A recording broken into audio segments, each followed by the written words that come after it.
जेव्हा मी संसदेच्या पायऱ्या चढत होते तो क्षण माझ्यासाठी अतिशय भावनिक होता। मला संपूर्ण सोलापूरकरांचे प्रश्न घेऊन मला देशासाठी काम करायचं आहे आणि देशाची सेवा मी प्रामाणिकपणे करणार असल्याची ग्वाही सोलापूरच्या नवनिर्वाचित खासदार प्रणितीताई शिंदे यांनी दिली।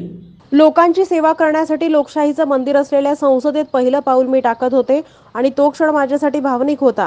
पण तो ऐतिहासिक असलेल्या जुन्या संसद भवनात असता तर मला अधिक आनंद झाला असता। लोकशाहीच्या मंदिरात पहिल्यांदा पाऊल टाकलं, जनतेने देशाची सेवा करण्याची संधी दिली। आमच्या समोर महागाई, बेरोजगारी, नीट परीक्षा, लोकशाही आणि संविधान धोक्यात आहे यासारखी अनेक आव्हानं आहेत, त्यांचा आम्ही सामना करणार आहोत असं ANI बोलताना सोलापूर लोकसभेच्या नवनिर्वाचित खासदार प्रणिती शिंदे यांनी सांगितलंय।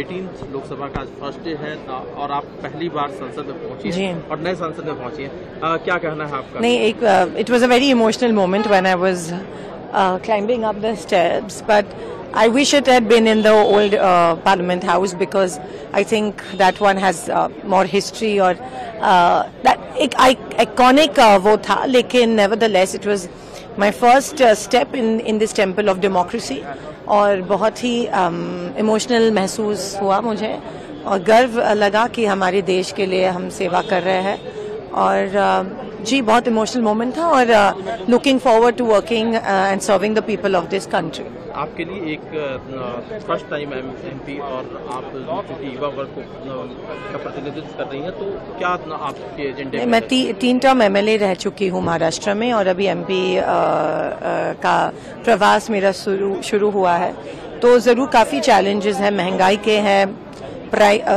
अनएम्प्लॉयमेंट के है, युवकों के नीट के है, मेडिकल इश्यूज है, तो वो सब हम लेंगे। कॉन्स्टिट्यूशन खतरे में है, तो ये तो सबसे बड़ी चुनौती है और आई थिंक सत्यमेव जयते। Thank you.